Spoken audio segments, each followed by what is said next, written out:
अस्सलामुअलैकुम। उम्मीद करता हूँ आप लोग खैरियत से होंगे। देखो, याद रखना, ये चैप्टर आपकी ज़िंदगी का सबसे इम्पोर्टेंट चैप्टर है। ये चैप्टर मैथमेटिक्स का सबसे इम्पोर्टेंट चैप्टर है। इस चैप्टर को पढ़े बगैर कोई इंसान इंजीनियर नहीं बन सकता। अगर इंजीनियर बन भी गया तो अच्छा इंजीनियर नहीं होगा। आप किसी भी इंजीनियर से पूछ लो, बोलो आपने इंटीग्रेशन नहीं पढ़ी, आप इंजीनियर बन सकते हैं? वो कहेगा नहीं, वो बोलेगा नहीं बन सकते आप इंजीनियर। आप कंप्यूटर साइंस की फील्ड में इंटीग्रेशन पढ़े बगैर आगे नहीं जा सकते। ये चैप्टर मेरी टीचिंग करियर का सबसे इम्पोर्टेंट चैप्टर है। ये मैथ का सबसे इम्पोर्टेंट चैप्टर है। ये चैप्टर बहुत बहुत बहुत बहुत इम्पोर्टेंट है। मैं इसकी इम्पोर्टेंस आपको नहीं बता सकता अल्फाजों में, ये इतना इम्पोर्टेंट है। इंजीनियरिंग में आपको हमेशा ये चैप्टर मिलेगा, हर जगह, हर सब्जेक्ट में, हर कोर्स में, हर चैप्टर में ये चैप्टर कहीं ना कहीं आ रहा होगा। इंटीग्रेशन कहीं ना कहीं आ रही होगी। रियल वर्ल्ड के प्रॉब्लम इंटीग्रेशन की मदद से सॉल्व हो रहे होते हैं। इंटीग्रेशन बहुत इंपॉर्टेंट है। इंटीग्रेशन को मत छोड़ना, ठीक है? समझ गए? याद रखना, ज़िंदगी भर ये बहुत इंपॉर्टेंट है। एक एक क्वेश्चन करना, मैं एक एक क्वेश्चन कराऊंगा, एक एक फार्मूला समझाऊंगा, एक एक डिटेल्स दे दूंगा, कॉन्सेप्ट क्लियर करूंगा, उसके बाद इसको शुरू कराऊंगा तो आपको जो है वो सही सिखा दूंगा। ये मेरी लाइफ का भी बहुत इंपॉर्टेंट चैप्टर है, पढ़ाने में भी और पढ़ने में भी, ठीक है? तो इंटीग्रेशन को नहीं छोड़ना। मैंने आज तक कभी कहा है कि आप लोग ये चैप्टर पढ़े बगैर इंजीनियर नहीं बन सकते या कंप्यूटर साइंस में आगे नहीं जा सकते, लेकिन इसमें मैं कह रहा हूँ। और डिफ्रेंशिएशन भी इसी तरह का है, ठीक है? लेकिन वो आसान था, लेकिन ये थोड़ा सा मुश्किल है, ठीक है?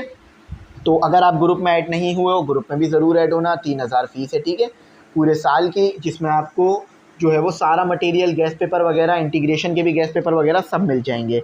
कुछ ना समझ में आया हो पूछ लेना। और फिर कह रहा हूँ, आखिरी बार कह रहा हूँ, हमेशा कहता रहूँगा, इस चैप्टर को भाई मत छोड़ना, ठीक है? नहीं समझ में आ रहा, ज़्यादा टाइम देना।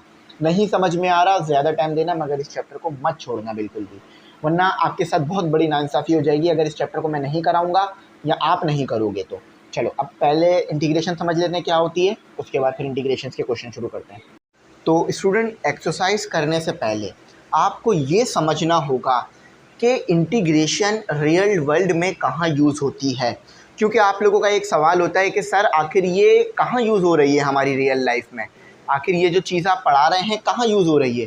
तो अगर आपने ये समझ लिया कि रियल लाइफ में कहाँ यूज़ हो रही है, यकीन मानो ये आपके लिए थोड़ा सा इंटरेस्टिंग हो जाएगा और बहुत आसान हो जाएगा समझना। सबसे पहले तो इंटीग्रेशन की डेफिनेशन क्या होती है ये देख लो, उसके बाद मैं एक एक चीज़ समझाता हूँ। देखो, इंटीग्रल यानी इंटीग्रेशन मैथ में, इन मैथ इस्तेमाल किया जाता है, are use to find. Integration को हम क्यों यूज़ कर रहे हैं? हम यूज़ कर रहे हैं मैनी यूज़फुल क्वांटिटीज़, बहुत सारी चीज़ों को पता करने के लिए। अब वो कौन कौन सी चीज़ें हैं? आप इंटीग्रेशन की मदद से एरिया पता कर सकते हो, जो मैं अभी आपको करके दिखाता हूँ। आप वॉल्यूम पता कर सकते हो इंटीग्रेशन की मदद से। आप डिस्प्लेसमेंट पता कर सकते हो। चलो, अब पहले डिस्प्लेसमेंट कैसे पता होता है वो बताता हूँ, फिर वॉल्यूम, फिर एरियाज़। देखो, याद रखना, इंटीग्रेशन की मदद से आप क्या कर सकते हो? बहुत सारी क्वांटिटीज़ पता कर सकते हो, बहुत सारी चीज़ों को पता कर सकते हो। Displacement, volume, areas. अच्छा, सिर्फ ये क्वांटिटीज़ नहीं है, और भी हैं ETC, लेकिन अभी मेन लिखा है मैंने, जो मेन आप लोग यूज़ करोगे। अच्छा, तो सबसे पहले डिस्प्लेसमेंट देखो, डिस्प्लेसमेंट कैसे पता होगा और डिस्प्लेसमेंट में आप इंटीग्रेशन लगाओगे किस तरह से। समझो आपके पास ये एक कोऑर्डिनेट सिस्टम था, A से B, X से Y था, ठीक है? ये X हो गया, ये Y एक्सिस हो गया। ये आप A से B तक आपने डिस्टेंस कवर किया। मैंने कहा बच्चों, इस A से B तक के डिस्टेंस को मुझे बता दो कि कितना डिस्टेंस जो है हमारा कवर हुआ। आप मुश्किल में पड़ गए। क्यों? क्योंकि देखो, इसमें कर्व आ रहा है, तो आप डायरेक्ट, ये स्ट्रेट लाइन तो है नहीं कि स्केल रखा और बता दिया कि सर इतना डिस्टेंस कवर हुआ है ना? कर्व आ रहा है, तो कर्व में आपको क्या करना पड़ेगा? आपको थोड़ा थोड़ा सा हिस्सा कवर करना पड़ेगा, फिर ऐड करना पड़ेगा। कैसे? पहले आप इतना डिस्टेंस पता करोगे, स्ट्रेट लाइन बन जाएगी, ठीक है? फिर आप इतना डिस्टेंस कवर करोगे, स्ट्रेट लाइन बन गई, फिर इतना डिस्टेंस कवर करोगे, फिर इतना, ये छोटा छोटा डिस्टेंस कवर करोगे और ऐड कर दोगे। फॉर एग्जांपल, जैसे डेल्टा x1 आपने पता किया, फिर डेल्टा x2 आपने पता किया, फिर डेल्टा x3 आपने पता किया, और फिर इसी तरह से यहाँ तक डेल्टा xn आपने पता किया, और फिर सबको ऐड कर दिया। A से B तक आपका क्या डिस्टेंस रहा ये आपको पता चल गया, या क्या डिस्प्लेसमेंट रहा ये पता चल गया। लेकिन मैं कहूँ इससे भी एक आसान तरीका है पता करने का, वो क्या है? इंटीग्रल। वो क्या है? इंटीग्रल। अब इंटीग्रल कैसे होगा? आप ये जो है वो इंटीग्रल का साइन है, ये क्या है? इंटीग्रल का साइन। तो आप इंटीग्रल लिखोगे a से b। अच्छा, ये a जो है ना, इसे कहते हैं हम lower limit. Lower limit, lower limit का मतलब क्या है? कहाँ से आपने शुरू किया है? हमने शुरू कहाँ से किया? a से, तो a लोअर लिमिट हो गई। और ये होती है हमारी अपर लिमिट। अपर लिमिट यानी फाइनल पोजीशन जहाँ पर आप जाओगे।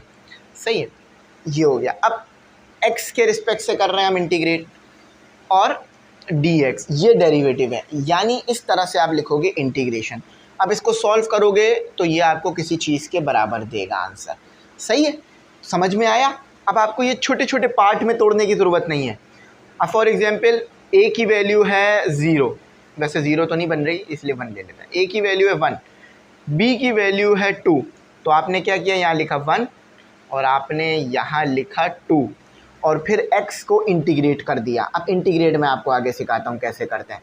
पहला समझ में आ गया? कोई पूछ ले कि इंटीग्रेशन कहाँ यूज़ होती है, इतने सालों से पढ़ रहे हो, आपने बोलना है कि भाई डिस्प्लेसमेंट पता करने के लिए, एरिया पता करने के लिए, वॉल्यूम पता करने के लिए। अब बोले कैसे, आपने ये बात उसे बतानी है।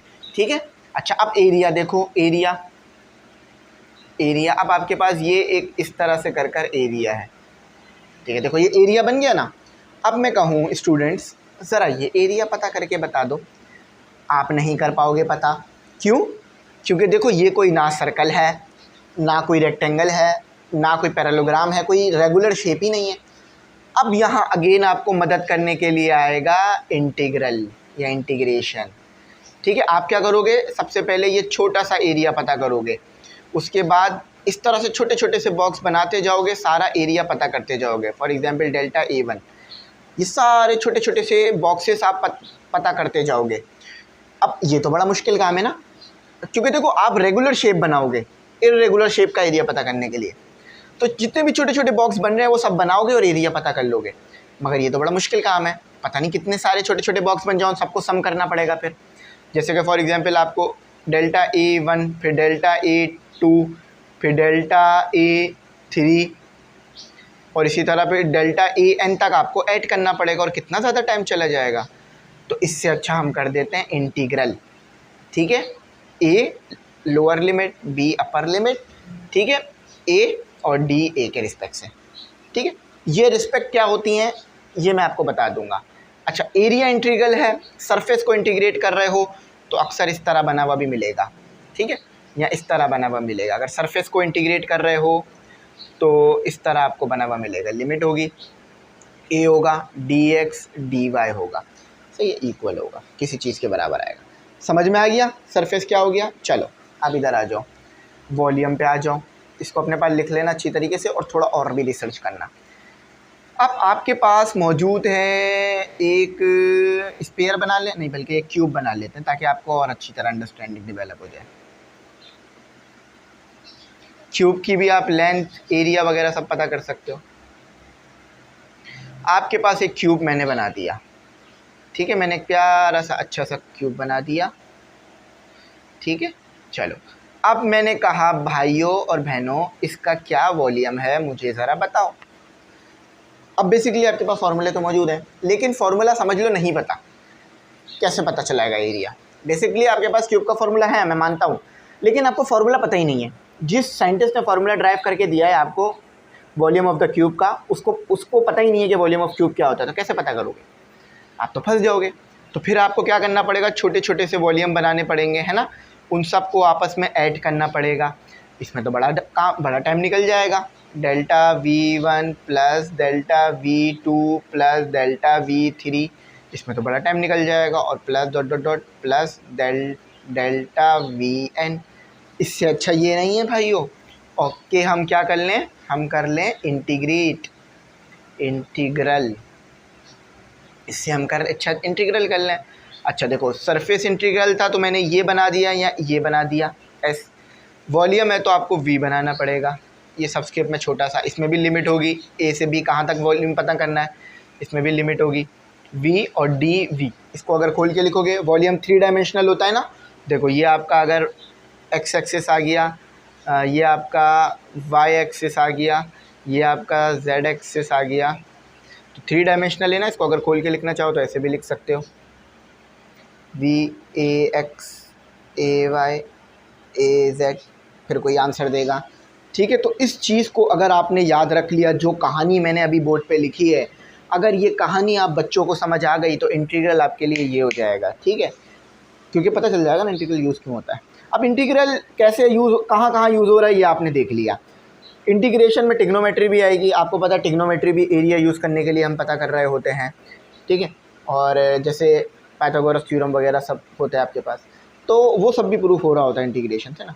तो अब हम करते हैं भाइयों क्वेश्चन, बात समझ आ चुकी है आपको। तो स्टूडेंट पहला क्वेश्चन आपके सामने आ चुका है। अच्छा, ये सवाल क्या है सबसे पहले ये समझो, क्योंकि बड़ा इंपॉर्टेंट है। कह रहे हैं इवेल्युएट द फॉलोइंग इनडिफाइंड, ठीक है, या इनडेफिनेट।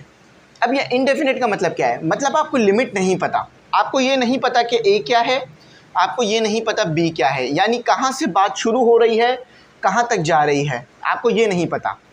तो इसी को कहेंगे हम इनडिफाइंड या indefinite integral by using standard formula. तो स्टैंडर्ड तरीके से आपको इसको सॉल्व करना है। अच्छा, अब ज़रा मेरी बात ये तो रखना, इन शुरू के सवालों को बहुत अच्छी तरह समझना, क्योंकि यहीं पे सारी कहानी छुपी है, यहीं से आपको बात समझ आनी है, वरना पे पूरी ज़िंदगी आपको मुश्किलात का सामना रह सकता है यहाँ ख़ास तौर पे आपको इंटीग्रेशन को समझने में। देखो भाई, इंटीग्रेशन में कांस्टेंट को तो इग्नोर कर देना, कांस्टेंट को कुछ नहीं कहना, ये कांस्टेंट है ना, 9 एक कांस्टेंट है, कोएफिशिएंट है, इसको बाहर कर दो इंटीग्रेशन के। आपको जस्ट काम है अपने वेरिएबल से, किससे काम है, वेरिएबल से। अब इंटीग्रेट होता कैसे, ज़रा ये देखो।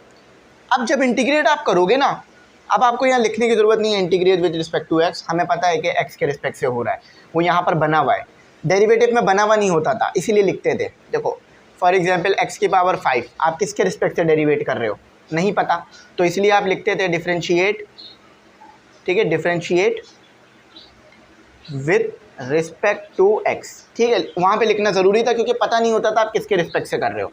आप टी के रिस्पेक्ट से भी कर सकते थे, ऐसे हमने किया भी है, ठीक है, लेकिन यहाँ पर लिखने की ज़रूरत नहीं पड़ती, क्योंकि यहाँ पे बना हुआ होता है, ये बना हुआ, देखा कि एक्स के रिस्पेक्ट से हो रहा है।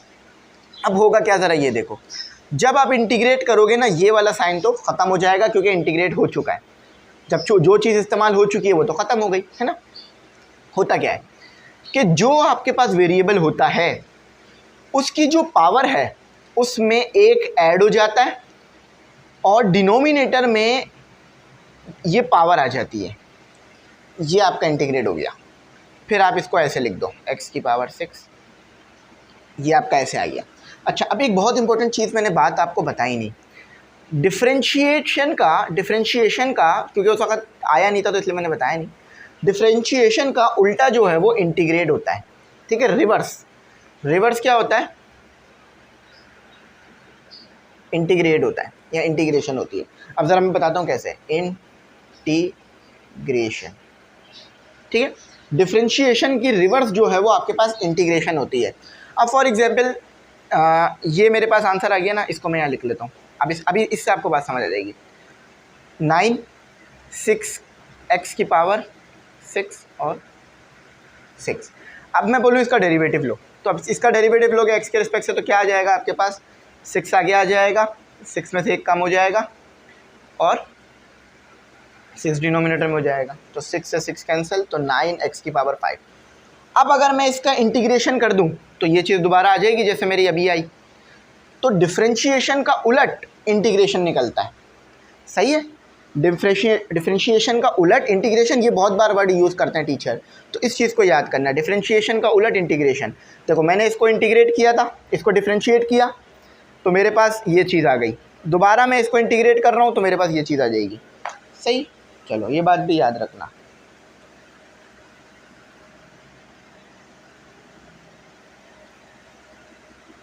अच्छा, वैसे तो ये जवाब आ गया, लेकिन थोड़ा अगर सिंप्लीफाई कर दो तो ये 3 के टेबल में आता है, 3 के टेबल में 3 पर आता है, ये 2 पर आता है। तो जो फाइनल आंसर आपका निकल कर आया वो कुछ इस तरह का आया कि 3x की पावर 6 डिवाइडेड बाय 2। अच्छा, अब देखो ये इनडिफाइन है, ठीक है, इनडिफाइन है या इनडेफिनेट है, तो इसमें c भी आ जाएगा, क्योंकि देखो जब आप इंटीग्रेट करते हो ना तो कांस्टेंट भी आ जाता है, क्योंकि देखो डेरिवेटिव में अगर मैं x की पावर 5 प्लस 6 का डेरिवेटिव लूँ तो ये जो आपके पास कांस्टेंट होता है ये तो ज़ीरो हो जाता है ना, ठीक है, और ये नीचे उतर जाता है, सही है। तो इंटीग्रेशन में वो कांस्टेंट दोबारा आ जाता है, तो इंटीग्रेशन में याद रखना कांस्टेंट दोबारा आ जाएगा, कांस्टेंट आपने जो है वो लिखना होगा, सही है। अच्छा, अब अगला सवाल करते हैं। देखें, याद रखिएगा, इस बात को लिख के रख लीजिए कि जब भी आपको इंटीग्रेट करना हो ना तो कोशिश करिएगा जिस चीज़ के ऊपर इंटीग्रेट करना है वो आपके पास न्यूमरेटर में हो, डिनोमिनेटर में ना हो। अगर डिनोमिनेटर में है तो न्यूमरेटर में ले जाइए, सही।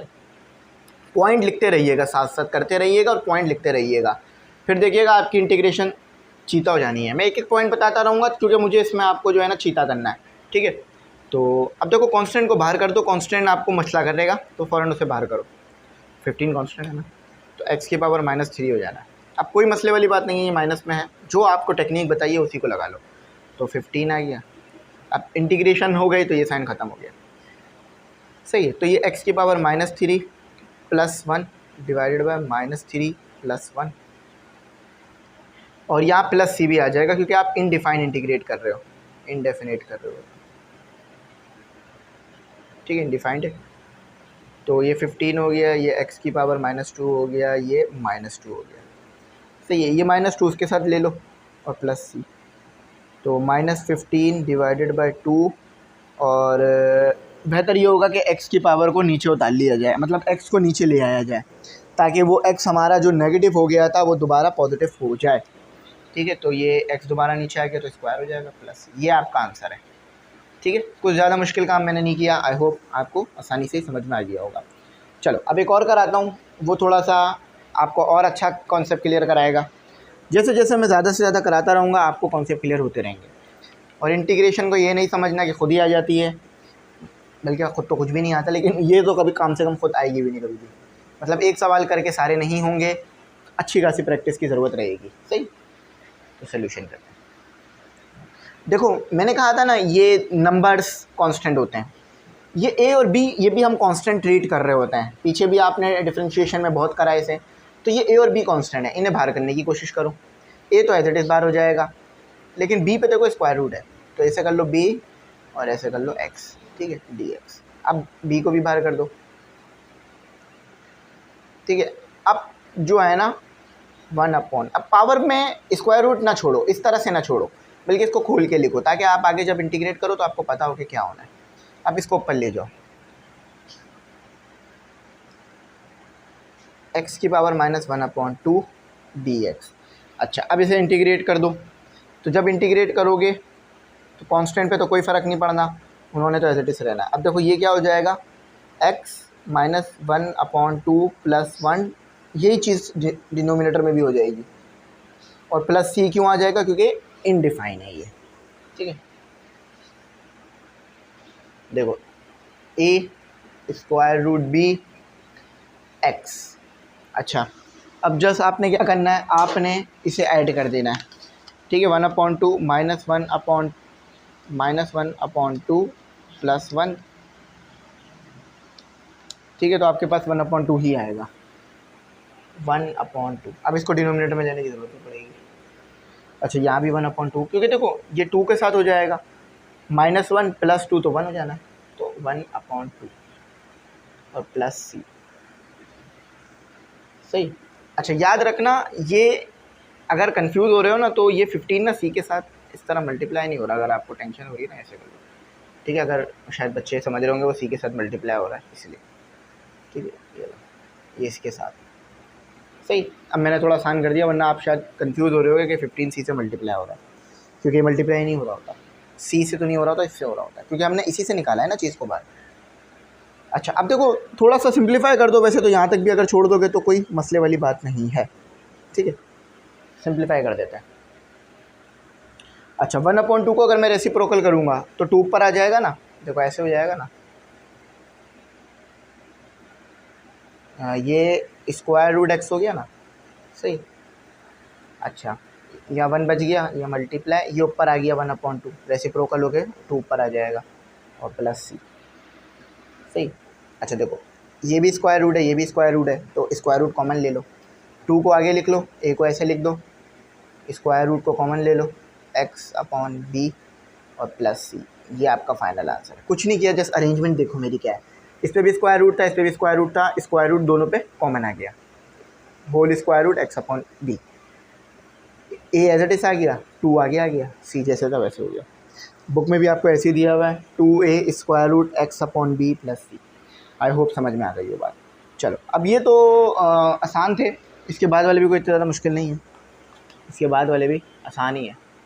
चलो आओ वो कराता हूँ, ठीक है, इसको रिमूव करके वो करा देता हूँ। नेक्स्ट क्वेश्चन आपके सामने आपकी खिदमत में पेश है। अच्छा देखो समझना है इसको, ये ऐसे लिखा हुआ है, अगर समझ नहीं आ रहा ना, बी वाई बाय 2/3, सही, और डी वाई। अब समझ गए ना करना क्या, बी तो कांस्टेंट है तो कांस्टेंट को बाहर निकालो, बी बाहर आ गया, आपके पास क्या हो गया, y 2/3 डी वाई। अब इंटीग्रेट कर दो, तो इंटीग्रेट करने से क्या होगा, y 2/3 प्लस 1 2/3 प्लस 1 कांस्टेंट आ गया सी। इस तरह ब्रैकेट के बाहर ही रखो वरना वो आप कंफ्यूज हो सकते हो कि मल्टीप्लाई हो रहा है आपस में। अच्छा अब दबा इसको सॉल्व कर लो और फिर थोड़ा सा अरेंज कर देना जैसा अरेंज हो रहा हो बेहतर। तो ये हो गया 5/3 बाई 5/3 और डिनोमिनेटर में भी सेम चले जाएगा 5/3 प्लस सी। अब देखो इसको रेसिप्रोकल कर दो b, तो y 5/3 यहाँ बन रह जाएगा और ये रेसिप्रोकल हो जाएगा, 3 ऊपर आ जाएगा, 5 नीचे आ जाएगा, प्लस सी हो जाएगा, ठीक है। तो ये आ गया 3/5 बाहर आ गया b, 3/5 बाहर आ गया b वाई बाय 5/3 प्लस सी। ये आपका फाइनल आंसर है। तेज़ हो जाओगे ना इंटीग्रेशन में तो फिर तो ये बहुत आसानी से कर लिया करोगे, 3/5 b वाई 5/3 प्लस सी, सही। अच्छा चलो नेक्स्ट क्वेश्चन करते हैं, वीडियो रोकने की ज़रूरत नहीं पड़ेगी, छोटा सा क्वेश्चन है। अब आपको एक एक्सप्रेशन दे दी है पूरी इन्होंने ना, 3x square minus 3x plus 5 dx। अब ज़रा मेरी बात सुनो, ये चीज़ याद रखना कि इंटीग्रेशन जो है आपके पास, जो इंटीग्रेशन जो है वो डेरिवेटिव को रिवर्स कर देता है, यानी आपने किसी चीज़ का डेरिवेटिव लिया होगा तो ये बनेगा, है ना। लेकिन अगर इंटीग्रेशन ले लोगे तो जिस चीज़ का डेरिवेटिव लिया था वो दोबारा आ जाएगा। ज़रा समझो, आपने a का डेरिवेटिव लिया होगा तो b बना होगा, है ना। लेकिन आप चाह रहे हो कि b से a दोबारा निकालूँ, तो आप क्या कर दोगे, इंटीग्रेट कर दोगे। बात समझ आ रही है ना, बात समझ आ रही है। अगर a था, डेरिवेट लिया, b आ गया, आप चाह रहे हो b से a दोबारा लाना, इंटीग्रेट करना पड़ेगा आपको। ज़रा बात समझो मेरी, सोल्यूशन समझो ज़रा। देखो आपके पास अगर ये इंटीग्रेशन की जगह यहाँ a होता तो आप क्या करते, इस a को 3x स्क्वायर से भी सॉल्व करते, इस 3 को -9x से भी सॉल्व करते, इस 3 को 5 से भी करते। तो बिल्कुल ऐसा ही है, ये इंटीग्रेशन है, a नहीं है ना, इंटीग्रेशन है ना, तो इंटीग्रेशन को आपको इसके साथ भी करना है, इसके साथ भी करना है, इसके साथ भी करना है। अभी तो मैं अलग अलग करके शो कर देता हूँ, मगर ये चीज़ पसंद नहीं की जाती इंटीग्रेशन करते हुए कि आप इस तरह से करो कि अलग अलग शो करो। हाँ अगर बहुत मुश्किल सवाल है तो फिर ठीक है, आसान सवाल में फिर इस तरह से हम नहीं करते, सही है। देखो मैंने इंटीग्रेट, और ये dx भी सबके साथ होगा सॉल्व, क्योंकि dx भी तो उसी साइन की तरह सबके साथ आ रहा है ना। साइन को बाहर रखना और जो आपकी टर्म है उसके ऊपर लगाना, सही। और साइन तब्दील नहीं होगी, साइन जैसी है वैसी रहेगी। अब इसके ऊपर इंटीग्रेशन करोगे तो क्या आ जाएगा। अच्छा 3 बार इंटीग्रेशन कर रहे हो, इसका मतलब ये नहीं है c प्लस सी, नहीं, 3 बार इंटीग्रेशन करने से कोई मसला नहीं होगा, c जस्ट एक ही आएगा, कांस्टेंट एक ही रहेगा आपका, ठीक।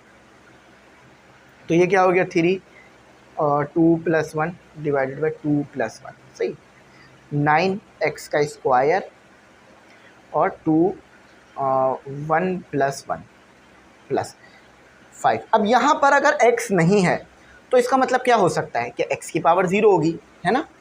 x की पावर 0 किसके बराबर होता है, 1 के। तो यहाँ अगर x नहीं है इसका मतलब है x की पावर 0 है। तो अगर मैं ये पावर 0 के साथ 1 ऐड कर दूँ तो अब यानी x है, और अब डिनोमिनेटर में भी यही काम कर दूँ तो समझ में आया। वैसे तो ये कह दिया जाता है अक्सर कि भाई अगर इंटीग्रेशन ले रहे हो किसी कांस्टेंट का, सिर्फ कांस्टेंट है तो जिसके रिस्पेक्ट से ले रहे हो वो आ जाता है, ये भी सही है, लेकिन एक लॉजिक इसके पीछे ये होता है कि x की पावर यहाँ पर 0 होती है जब भी वो 1 हुआ हुआ होता है ना। x की पावर किसी भी चीज़ की पावर 0 होगी तो वो 1 हो जाता है। तो अगर मैं 1 के पावर 0 के साथ दोबारा 1 ऐड कर दूँ तो जो चीज़ 1 बन रही थी अब वो 1 नहीं रहेगी, अब वो x कहलाएगी, है ना। तो यहाँ बिल्कुल ऐसे ही होता है। कांस्टेंट मैंने कहा था एक ही आएगा, तो देखो ये 3 बन जाएगा, तो 3 से 3 कैंसिल हो जाएगा, x की power 3 minus 9/2 x square plus x, ये तो पावर में 1 ही बन रहा है, इसको तो लिखने की ज़रूरत नहीं है, ये 1 आ गया plus c। This is our final answer. कुछ कॉमन वगैरह x कॉमन आ रहा है, बल्कि x कॉमन नहीं आ रहा है, इधर नहीं है ना, तो कॉमन नहीं आएगा, यही जवाब है हमारा। तो बिल्कुल यही देखो आपको दिया हुआ है, x की power 3 minus 9/2 x square plus 5x plus c। समझ में आई ना बात? बस इसको याद रखना, फिर इंटीग्रेशन कभी तंग नहीं करेगी आपको। जो मैं बताता जा रहा हूँ उसको याद रखते रहो और फिर सॉल्व करना, क्योंकि इंटीग्रेशन में ना बहुत सारी चीज़ें होती हैं। तो बच्चे अक्सर क्या होते हैं, परेशान हो जाते हैं कि सर ये क्या करें, कैसे करें।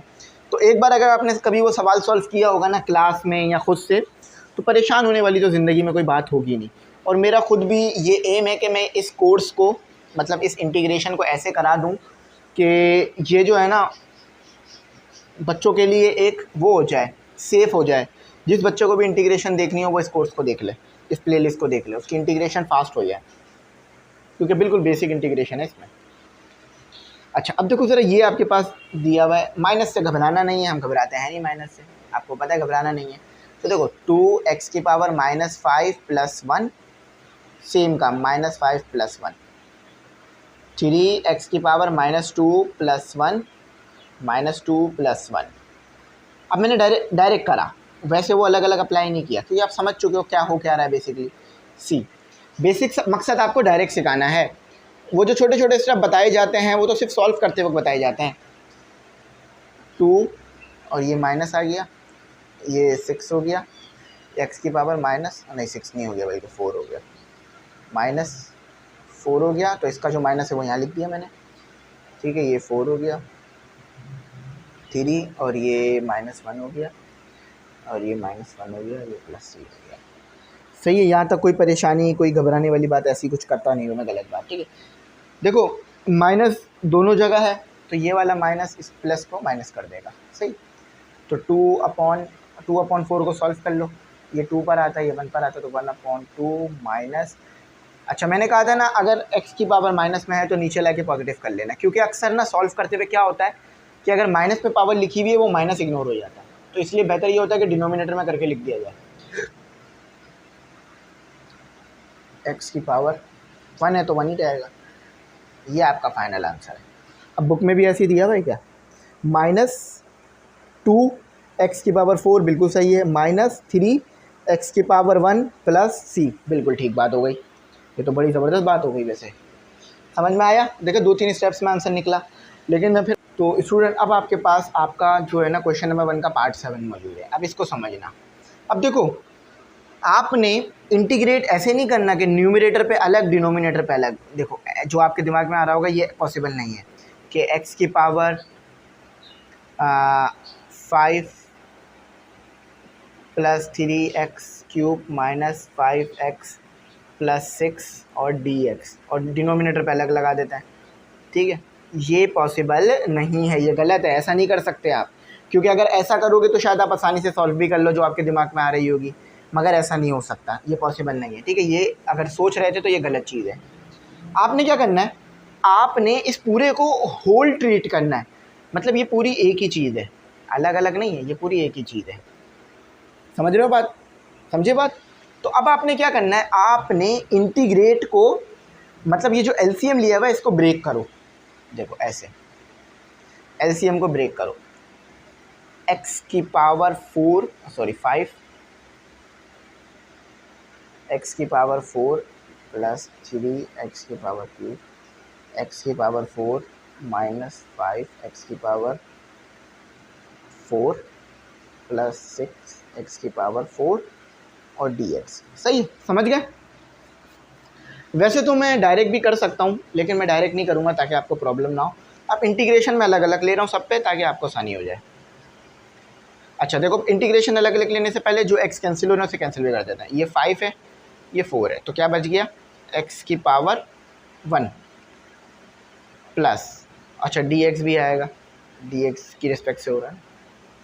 3 को बाहर कर लिया हमने, ये कितने पे आता है, ये 3 आ रहा है, ये 4 आ रहा है, तो बच क्या गया 1/x और dx।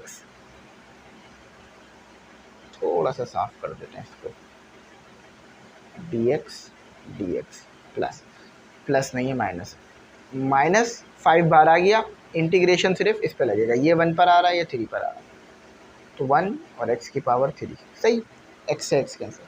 अच्छा अब 6 बाहर हो गया, 1/x की पावर 4 dx यहाँ भी आएगा, सही है। चलो समझ आ गया मैंने क्या किया, सिंप्लीफाई कर दिया और इंटीग्रेशन अलग अलग अप्लाई कर दी। जैसे ये x आपस में कैंसिल हो रहे थे, ये x और इंटीग्रेशन अलग अलग और कांस्टेंट को बाहर कर दिया। देखो इस पे तो इंटीग्रेशन करने में कोई मसला नहीं है ना, कि x की पावर 1 + 1 डिवाइडेड बाय 1 + 1, एक ही सी आएगा सबका, ये भी याद रखना। मगर इसमें इस इंटीग्रेशन करने में आपको मसला आ रहा होगा। अब देखो अगर मैंने इसका इंटीग्रेशन किया ऐसे 1/x को मैंने इंटीग्रेट किया, तो क्या हो रहा है आपके पास, ये किसके बराबर आ रहा है, ये जबकि इसके बराबर नहीं आ सकता, ठीक है। x ये मैं ऊपर ले आऊँगा तो x की पावर -1 हो जाएगी, और -1 आप लगा दोगे तो क्या हो गया -1, ये ऊपर आने से -1 और -1 और -1, सॉरी -1 नहीं +1, तो ये क्या हो गया, ये तो 0 हो गया। जबकि ऐसा तो नहीं हो सकता, इंटीग्रेशन में तो क्वांटिटी बढ़ रही है ना, यानी ऐड हो रहा है, ये 0 कैसे हो गया, ऐसा नहीं हो सकता, ये पॉसिबल नहीं है। क्योंकि देखो आप x को ऊपर लेके गए -1 आया, इंटीग्रेशन जब करते हो तो क्या करते हो, +1 करते हो और जो पावर होती है वो डिनोमिनेटर में लिखते हो, तो ये तो 0 निकल गया आंसर, ठीक है। ये तो पॉसिबल नहीं है, यहाँ पर क्या आ गया आपके पास 1 और यहाँ पर आ गया आपके पास 0, तो ये तो इन्फिनिटी हो गया, ये तो पॉसिबल नहीं है, 1/0 तो पॉसिबल नहीं है, इन्फिनिटी तो नहीं आ सकता, क्योंकि इन्फिनिटी तो बन ही नहीं रहा। तो इन्फिनिटी नहीं बन रहा, अब करना क्या है, अब देखो जब भी आपके पास ये ऐसे लिखा हुआ हो ना, इंटीग्रेशन 1/x dx, या ऐसे लिखा हुआ हो, x ऊपर करके लिखा हुआ -1 dx, तो ये आपके पास बराबर होता है ln x के। समझ रहे हो, ये चीज़ नहीं आ सकती है आपके पास, ये इनडिफाइंड फॉर्म नहीं आ सकती, ठीक है। तो आपने सिचुएशन में क्या लिखना होगा, ln x। याद रखना हमेशा जब भी 1/x लिखा हुआ हो या इंटीग्रेशन x की पावर -1 लिखा हुआ हो, तो वो किसके बराबर आएगा, ln x के। क्योंकि अगर आप उसको एज इट इज सॉल्व करोगे तो वो इन्फिनिटी आ जाएगा, ऊपर 1 नीचे 0 इन्फिनिटी। इस चीज़ को लिख लो अपने पास ताकि याद रहे, भूलना मत। चलो ये आ गया, -5 हो गया। अब यहाँ तो सिंपल ही सॉल्व हो जाएगा क्योंकि ये तो इन्फिनिटी नहीं आ रहा ना, x की पावर -3, अच्छा इंटीग्रेट करोगे तो ऐसा हो जाएगा -3 + 1 और +6, x की पावर -4 + 1 डिवाइडेड बाय -4 + 1। देखो बनता क्या है, x का square divided by 2 + 3 ln x -5x -2, और ये भी -2 हो गया, ठीक है। देखो -2 हो जाएगा ना, +6 x की पावर -3 और ये भी -2 नहीं -3 हो जाएगा, और +c। देखो ये चीज़ ना पसंद है कि माइनस में आए पावर और माइनस इधर आए, तो अब इसको थोड़ा अगर सिंप्लीफाई कर दूं मैं तो ये इस तरह हो जाएगा आपके पास 3 ln x -+ 5/2, ठीक है। और x नीचे उतर गया तो x स्क्वायर हो गया, माइनस प्लस माइनस, ये 1 पर आता है, ये 2 पर आता है, तो 2/x की पावर 3 + c, ये आपका आंसर है। कोई मुश्किल परेशानी, कोई गलत बात करी हो मैंने, नहीं ना, सही करा ना काम। चलो चेक करते हैं सही क्या किया। 1/2x² plus 3 ln x plus 5/2x का स्क्वायर प्लस में -2/x की पावर क्यूब प्लस c, बिल्कुल ठीक आया, याद रहेगी ये बात। देखो यहाँ ये वाला सवाल ना बड़ा इंपॉर्टेंट सवाल था और बहुत ही छोटे छोटे से कॉन्सेप्ट इंटीग्रेशन के यहाँ यूज़ हो गए हैं। तो अगर आपने ये सवाल कर लिया अच्छी तरह समझ कर, तो यकीन मानो आगे आने वाले 5-10 सवाल तो आप खुद भी कर लोगे। लेकिन उनमें ट्रिग्नोमेट्री आ गई है। तो जो सबसे ज़्यादा मुश्किल करती है ना बच्चों को, इंटीग्रेशन में ट्रिग्नोमेट्री करती है। तो मैं आसान कर देता हूँ आपके लिए ताकि आपको मुश्किल ना हो। अच्छा, तो अगर आप चाह रहे हो ट्रिग्नोमेट्री को आसान करना, तो ये जो मैंने कुछ 8 फार्मूले लिखे हैं, वैसे तो ज़्यादा होते हैं लेकिन मैंने अभी जस्ट 8 लिखे हैं, बाकी आगे लिख दूँगा जब वो आएंगे। तो इनको ऐसे याद कर लो कि जैसे ही मैं बोलूँ ना, what is integration of sine m x d x, तो आप बोलो sir minus cos m x upon m plus c, आप फ़ौरन बताओ मुझे, ठीक है। ऐसे याद कर लो, ये बहुत इंपॉर्टेंट है। अगर आप डेरिवेटिव वाले फॉर्मूले याद है ना आपको, तो उससे लिंक कर लो, ठीक है। तो डेरिवेटिव में साइन का डेरिवेटिव क्या होता था, कॉस, लेकिन वहाँ सिर्फ कॉस होता था, यहाँ माइनस कॉस है, बस ये उलट है। वहाँ क्या होता था भाई, साइन का डेरिवेटिव क्या होता था, साइन एक्स का डेरिवेटिव होता था आपके पास कॉस एक्स, लेकिन यहाँ जस्ट माइनस आ जाएगा, सही है। बस इंटीग्रेशन में इतना हो रहा है, बाकी तो ऑलमोस्ट काफ़ी कुछ सेम है, इसमें टेंशन वाली बात नहीं है। तो ये फॉर्मूले हैं, इन्हें याद रख लो। अब देखो यही फॉर्मूला यूज़ करके मैं आगे करूँगा। अब और एक और बात याद रखना, अगर एंगल 1 के अलावा है, जैसे देखो यहाँ तो 1 था तो इसलिए डिनोमिनेटर में कुछ नहीं आया, लेकिन अगर चाहो तो डिनोमिनेटर में यहाँ 1 भी ऐसे आ रहा है, ठीक है। लेकिन अगर एंगल 1 के अलावा आ गया, यानी एंगल के साथ 1 के अलावा कोई और चीज़ मौजूद है, तो वो डिनोमिनेटर में शो हो जाएगा। देखो यहाँ भी है तो डिनोमिनेटर में शो हो गया, यहाँ 1 है तो डिनोमिनेटर में 1 1 1 सब जगह 1, ठीक है, बात समझ आई। और हाँ, ये याद रखना, इंटीग्रेशन tan x बराबर होता है ln sec x प्लस सी के। अब इसको मैं करके दिखाता हूँ, ज़रा आपका कॉन्सेप्ट क्लियर हो जाएगा। ज़रा इसको याद रख लो, याद रख लिया। अब आ जाओ, इसको बगैर देखे करने की कोशिश करते हैं। वैसे तो अभी भी थोड़ा बहुत दिख ही रहा है। अब फॉर्मूले में बार बार नहीं लिखूँगा सारे, जहाँ पे जो यूज़ हो रहा होगा वो लिख दूँगा और मैं आपको बता दूँगा, ठीक है। Cos x d x plus 3 को बाहर कर दो, क्योंकि देखो आगे कुछ भी है उससे आपको फ़र्क नहीं पड़ना। और साइन एक्स डी एक्स, देखो एंगल क्या है, एक्स, यानी एक्स के साथ तो जस्ट 1 ही है ना, तो ये किसके बराबर हो गया, साइन एक्स के। सी एक ही आएगा, 2 सी नहीं आएंगे। इसके साथ एक सी, इसके साथ एक सी, ऐसा नहीं होगा, जस्ट एक सी आएगा, एक कांस्टेंट होता है आपके पास, एक्स प्लस 3। अब ये किसके बराबर आएगा, माइनस कॉस एक्स, सबसे पहला फॉर्मूला ये पड़ा था ना, प्लस सी। तो आंसर क्या आया, sign x minus 3 cos x plus see the answer. ये साइन नहीं है मेरा, ये आंसर है, ठीक है। आप लोग शायद समझ रहे हो मैं साइन कर रहा हूँ इतनी देर से, क्योंकि मैंने अपने दोस्त की कॉपी में एक बार काम किया था और मैंने इस तरह आंसर लिखा तो बोल रहा है आप साइन कर रहे हो। मैंने कहा ये साइन नहीं है, ये मैं आंसर लिख रहा हूँ, ठीक है, ऐसे करके। तो जल्दी जल्दी लिखता हूँ ना, तो इसलिए ऐसा हो जाता है। तो चलो चेक करते हैं। हाँ, sine x minus 3 cos x plus c, सही है, हो गया समझ। फार्मूला देख लिया, नहीं देखा तो चलो बाद में भी देख लेना। ये लो देख लो, एक और बार देख लो, सही। देखो जहाँ कॉस एक्स है वहाँ मैंने क्या लगाया, साइन एक्स। देखो कॉस एक्स बराबर है साइन एक्स के, सी एक ही आएगा। आप सोच रहे हो कि सर इधर भी सी था, इधर भी सी था, तो 2c क्यों नहीं है, नहीं, सी एक आता है, कॉन्स्टेंट एक होता है। और यहाँ देखो sign x minus cos x और सी एक ही आया। अच्छा चलो, अब इसको बल्कि मैं थोड़ा सा ही बता देता हूँ, पूरा रिमूव नहीं कर रहा, फॉर्मूले लिखे रहने देता हूँ, क्योंकि एक दो क्वेश्चन ऐसे हैं जो हमारे पास ऐसे में हो जाएंगे, तो जहाँ बड़ा क्वेश्चन आएगा वहाँ मैं मिटा दूँगा। अच्छा, अगला क्वेश्चन थोड़ा सा मुश्किल है, पर अगर फॉर्मूले आप लोगों ने देख लिए हैं तो मुझे लगता है आप लोग अब तक खुद कर चुके होंगे वो क्वेश्चन, आप लोगों ने वीडियो रोक दी होगी। अच्छा, 3 sec x minus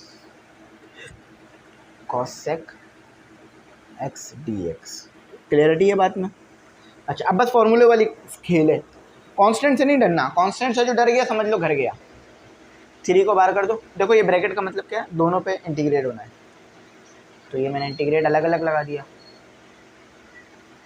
sec x dx minus cos sec x dx। तो ज़रा देखो sec x की इंटीग्रेशन नज़र आ रही है यहाँ पे कहीं लिखी हुई, ये तो स्क्वायर की लिखी हुई है बल्कि, तो sec x का फॉर्मूला नहीं लिखा मैंने। चलो sec x का फॉर्मूला भी लिख देता हूँ, क्योंकि वो भी बड़ा इंपॉर्टेंट फार्मूला है। हाँ, sec x का फॉर्मूला मैंने यहाँ लिखा नहीं है, मैं देख लेता हूँ मेरे पास अगर sec x का फॉर्मूला आपके पास अगर इन्होंने लिख के दिया हो, क्योंकि बुक के पीछे होते हैं फार्मूले। हाँ, ये रहा, मिल गया, ये देखो ये रहा, इसको कॉपी कर लो ज़रा भाई, इसको अपने पास लिख लो या बुक का पेज नंबर देख लो 150, ये रहे। ठीक है, तो सेक एक्स की इंटीग्रेशन क्या होती है, ln sec x plus tan x plus c. समझ में आ रही है ना। इसी तरह से कोसेक एक्स की भी देख लो, कोसेक एक्स की इंटीग्रेशन क्या होती है, ln। अब आप बोलोगे सर करना क्या है, फॉर्मूले याद करने, भाई सही है, क्योंकि मैं झूठी तसल्ली आपको नहीं दे सकता कि फ़ॉर्मूले आएंगे, फ़ॉर्मूले कभी भी नहीं आते हैं पेपर में, आपको याद करके जाना पड़ता है। सही है, तो सेक एक्स की इंटीग्रेशन क्या है, ऐसे कर लो ln, तो सेक एक्स की इंटीग्रेशन है, क्योंकि फॉर्मूले मैंने भी अपने टाइम पे याद किए थे, मगर काफ़ी टाइम हो गया याद किए थे, तो इसलिए मैं भी भूल गया हूँ। सही, लेकिन आप अब याद कर लेना। हमारे अगर यूनिवर्सिटी के एग्ज़ाम होते हैं तो उसमें भी ये नहीं आते फॉर्मूले, हमें सवाल के लिए याद करना ही पड़ता है इस पूरे टेबल्स को सबको। प्लस सी, देखो वहाँ जगह नहीं है तो इसलिए यहाँ लिख रहा हूँ।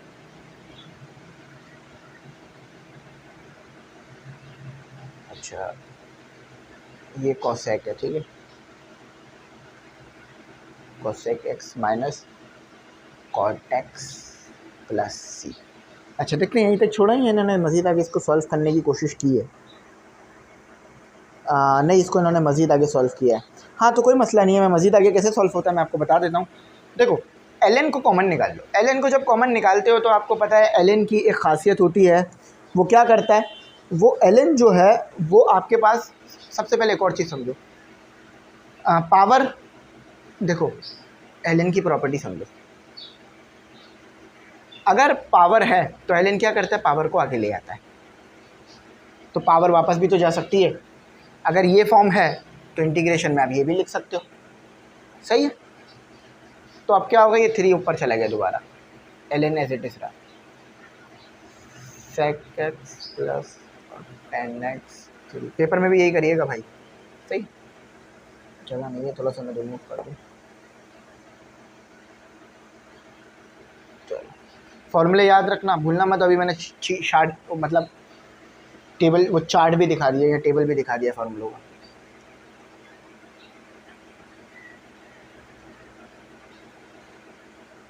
कॉट एक्स, ठीक है। अब देखो ln इसके साथ भी है, इसके साथ भी है, इसके साथ नहीं है, ये याद रखना, इसके साथ ln नहीं है, सिर्फ इन दोनों के साथ है। तो ln को जब मैं कॉमन निकालूंगा तो मेरे पास क्या होगा, मेरे पास आ जाएगा स्क्वायर ब्रैकेट, क्योंकि अंदर चाहिए होगा round bracket, sec x plus tan x power cube में आ गई, और ये डिनोमिनेटर में निकल जाएगा ln की प्रॉपर्टी के मुताबिक।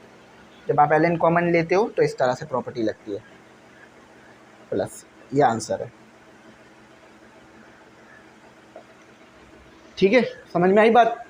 देखो सारा काम फार्मूले का था और कुछ जो है वो प्रॉपर्टीज़ लगी ln की, तो अगर आपको ये चीज़ आती थी तो फिर आपने शायद खुद ही सॉल्व कर लिया होगा, नहीं आती थी तो मुश्किल हुआ होगा। Sec x plus ln sec x plus tan x की power 3 divided by cos x minus cot x plus c whole पर। चलो अब आगे करते हैं, और फार्मूले याद रखना, मैं दिखाता भी रहूँगा। ठीक है, तो स्टूडेंट अब जो है मज़ीद फर्दर मूव करते हैं अपने और कुछ चीज़ों को सॉल्व करते हैं। देखें भाई, अब यहाँ भी आपने सिंपल फार्मूला ही लगाना है। आप चाहो तो वो पेज देख लो 180 वाला, या मैं आपको फार्मूला लिखवा भी देता हूँ। देखो सबसे पहले तो आपने करना क्या है कि इंटीग्रेशन को ना अलग अलग कर लेंगे। ये 2 को बाहर ले लो और 10x, ये 5 को बाहर ले लो और ये sec x। ये कांस्टेंट कोई फ़र्क नहीं करेगा आपका, वरना अगर इस कांस्टेंट ने फ़र्क करना शुरू कर दिया तो फिर हर कांस्टेंट के एक अलग अलग फार्मूला बनाना पड़ जाएगा, तो ये तो बड़ा मुश्किल हो जाएगा काम। ठीक है, चलो अब देखो, अगर आपके पास मौजूद है 10x है ना, हाँ, अगर आपके पास यहाँ पर 10x मौजूद है तो 10x का फार्मूला मैंने इससे पहले भी आपको लिखवाया था, आई होप आप लोगों को याद हो। सबसे आखिर में ही मैंने 10x का फार्मूला लिखा हुआ था, तो यहाँ मैं लिख देता हूँ 10x, x नहीं लिखा, x और dx इक्वल टू आपके पास बराबर होगा किसके, इंटीग्रेशन के लिए ln sec x प्लस सी। और याद रखना सी एक ही आएगा, अगेन बार बार कह रहा हूँ क्योंकि बच्चे सी 2 लगाने की कोशिश करते हैं, और उनका लॉजिक ये होता है कि सर 2 है ना तो 2 सी, एक में भी है दूसरे में भी है, लेकिन कांस्टेंट एक ही होता है ना, लेकिन ये मसला बन जाता है। ठीक है, अच्छा, अब उसके बाद दूसरा कौन सा है? हाँ, दूसरा सेक वाला तो अभी लिखा भी था थोड़ी देर पहले हमने, याद होगा। तो सेक वाला आपके पास बराबर है ln sec x और ln sec x plus tan x c. ठीक है, ये सी लिख दिया मैंने, यहाँ देख लेंगे, ये देख लीजिए। अच्छा, तो ये 2 आ गया, ये आ गया ln sec x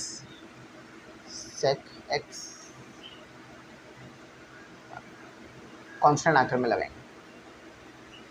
ठीक है, ये एक हो गया आपका, ये दूसरा आ गया ln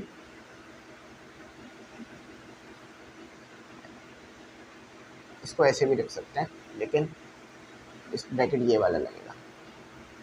अच्छा, उसके बाद क्या आ रहा है आपका sec x plus tan x plus सी।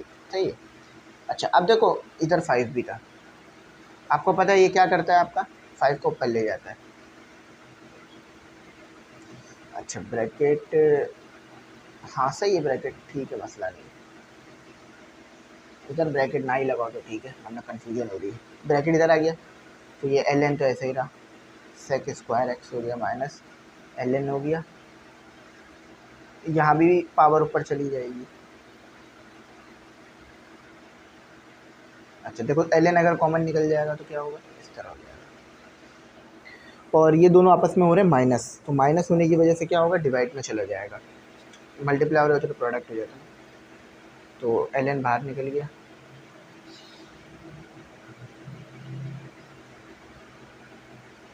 ब्रैकेट बड़े ध्यान से लगाइएगा, ऐसा ना हो कि ब्रैकेट आगे पीछे लग रहे हो तो मसला बनेगा।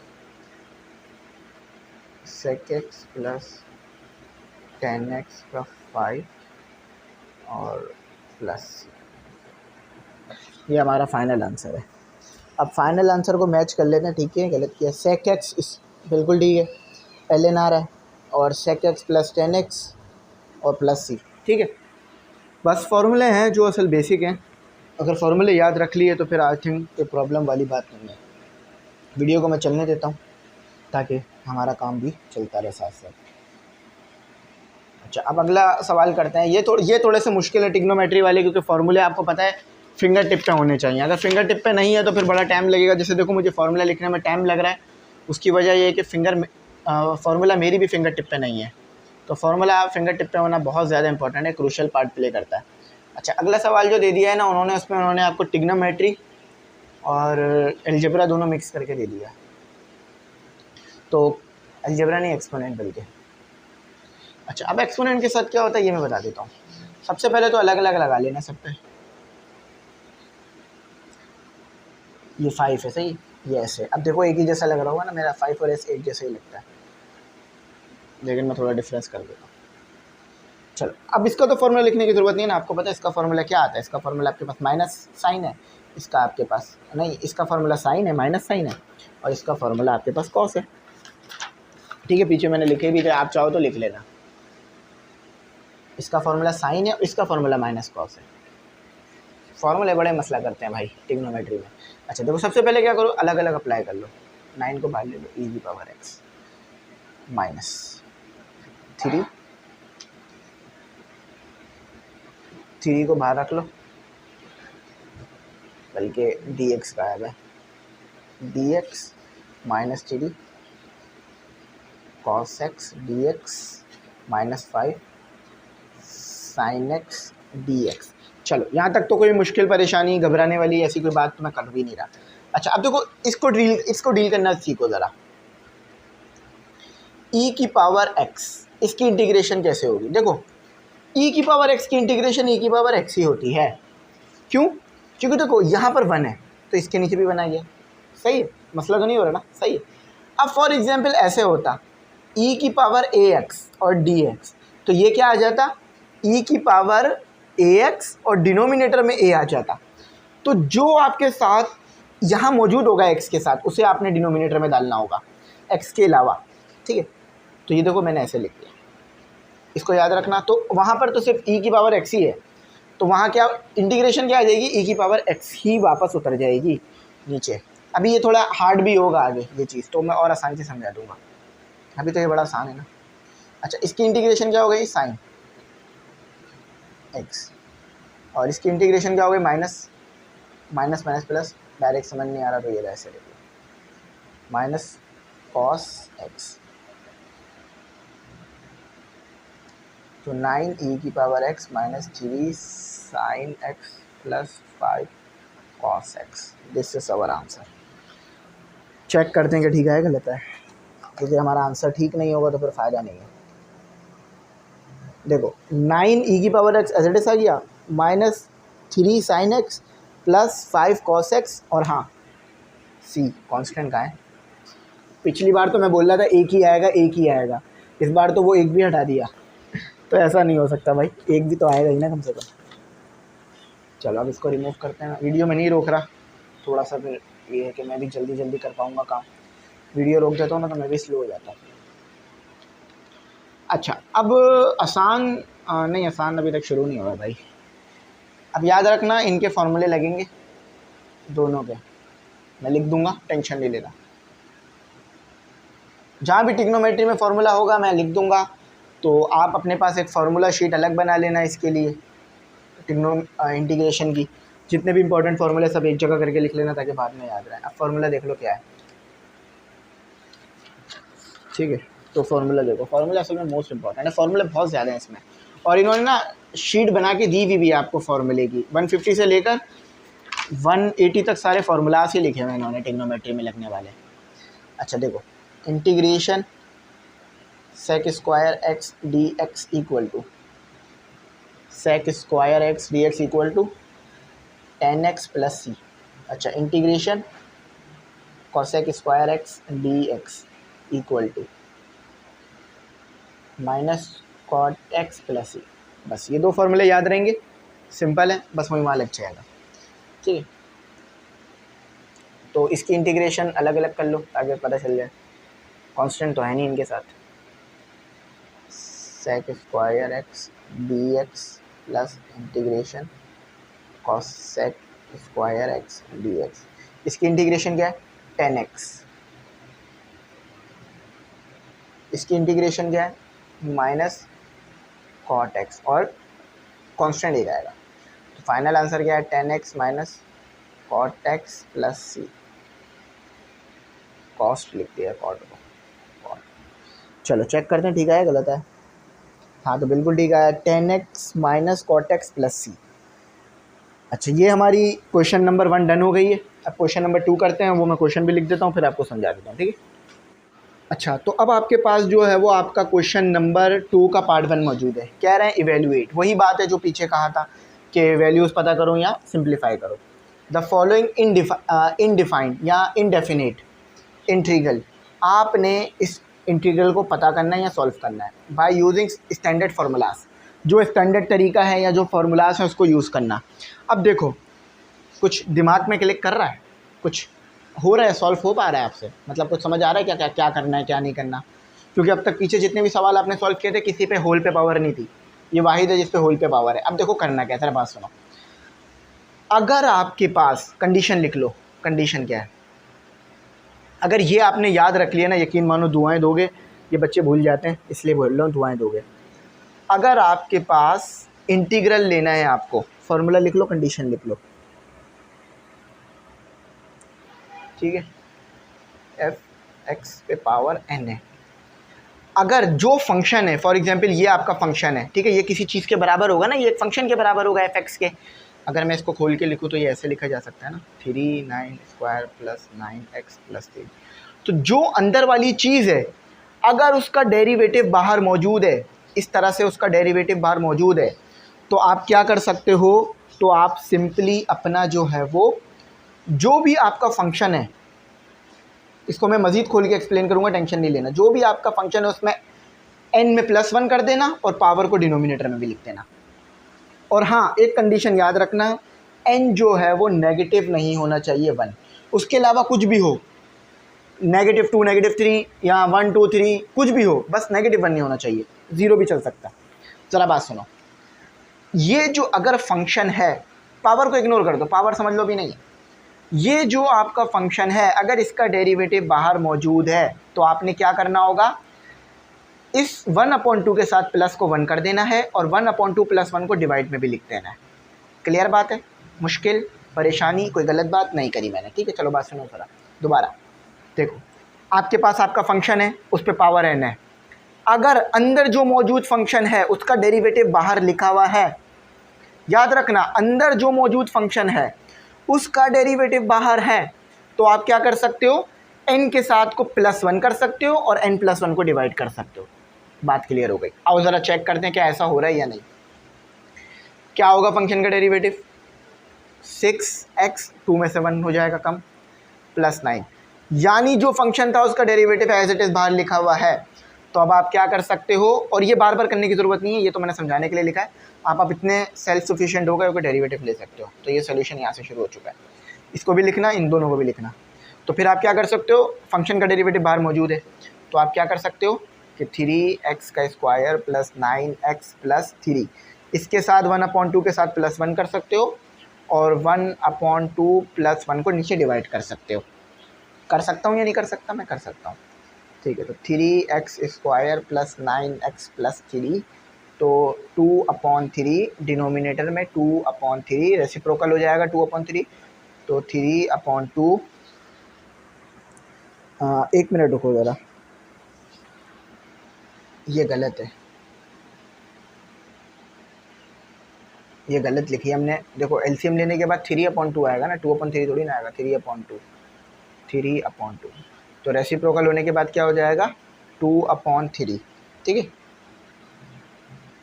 और 3x² + 9x + 3 और 3/2 + c भी आएगा, ठीक है, +c भी आएगा, कांस्टेंट भी आएगा। ये हमारा फाइनल आंसर है। समझ में आया क्या किया मैंने?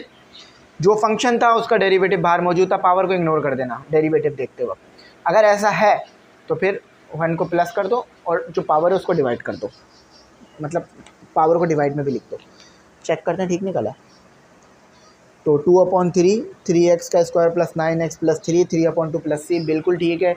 इस बात पे आपको वेल डन है। ये लिख लो, ये बार बार नहीं लिखूंगा मैं, सही समझाने के लिए लिख रहा हूँ ताकि ना समझ में आ जाए।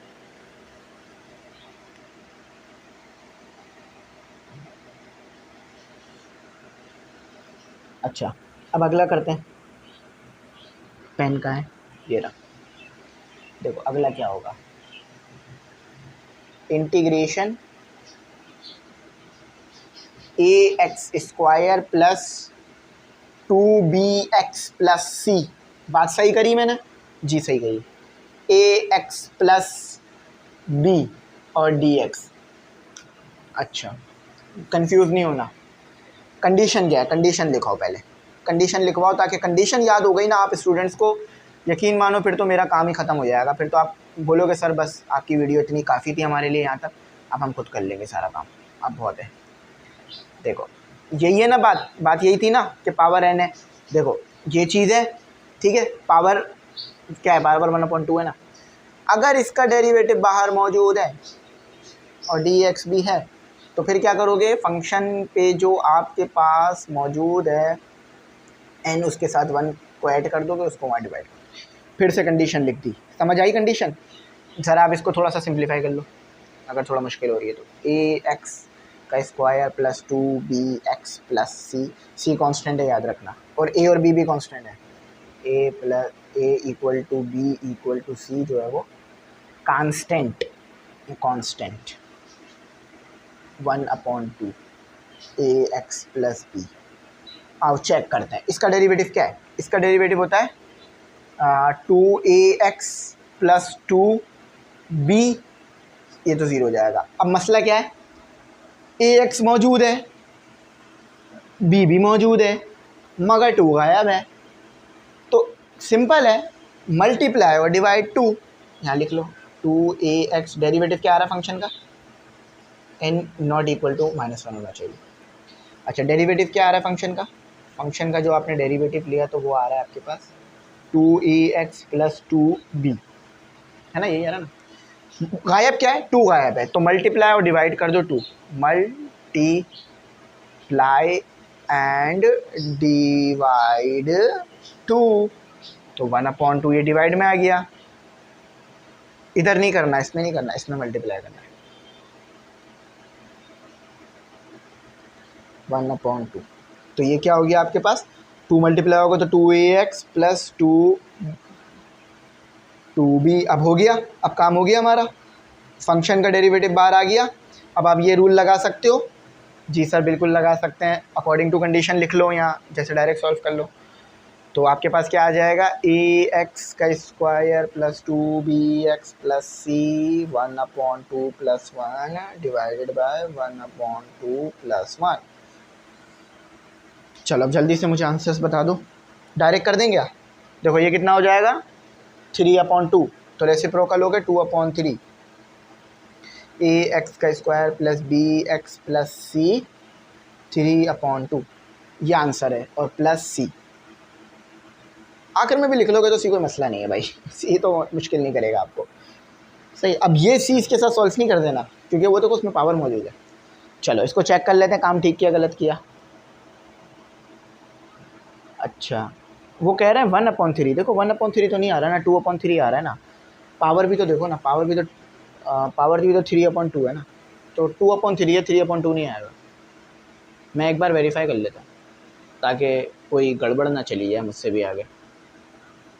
अच्छा हाँ 1/3 आएगा, सही है। एक मिनट रुको, हमसे गलती हो रही है, मैं गलती पकड़ में आ गई है। ये 1/2 कहाँ चला गया, ये भी तो हमने करा था ना, तो ये भी तो मौजूद है 1/2, तो ये 1/2 यहाँ आ गया, तो ये 2 से 2 कैंसिल हो गया है ना। ये हमने असल में 2 इग्नोर कर दिया था, ये इग्नोर नहीं होगा, तो 1/3 ax² plus bx plus c 3/2 plus c। सही, तो बुक में सही लिखा हुआ था, गलत नहीं लिखा हुआ था। जब मैंने वेरीफाई किया तो मुझे पता चल गया कि ये 1/2 मुझसे इग्नोर हो गया था। अक्सर ऐसा हो जाता है लिखते लिखते हुए, लेकिन होना नहीं चाहिए भाई। अब सही है, अब बिल्कुल ठीक है, एक्यूरेट है, ठीक है। चलो वीडियो रोक के मैं अगला क्वेश्चन लिख के वो भी कराता हूँ। तो स्टूडेंट अगला सवाल बेशक आपको मुश्किल मालूम होता होगा, लेकिन आसान है। अब देखो करना क्या है, डायरेक्ट ना डेरिवेटिव चेक कर लिया करो। अगर डेरिवेटिव यहाँ लिखा हुआ है ना, ये करीब करीब तर लिखा हुआ है, कोई नंबर मल्टीप्लाई करने से आ जाएगा डेरिवेटिव, तो समझ जाना इस पर वही कंडीशन लग रही है डेरिवेटिव वाली। देखो अगर मैं इसका डेरिवेटिव चेक करूं तो मुझे पता चल रहा है कि भाई देखो 6x ऊपर है, 5 ऊपर है, और ये 0 हो जाएगा। देखो तो यानी ये वही कंडीशन लगेगी। कंडीशन क्या है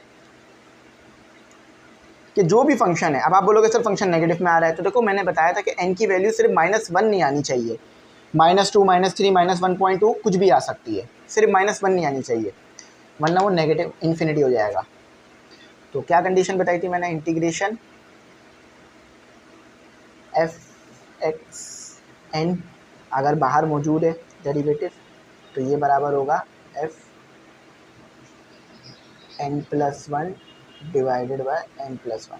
अच्छा देखिए, मैं यहाँ पर आपसे एक बात कहूँगा कि कोशिश करा करें कि खामोश रहा करें।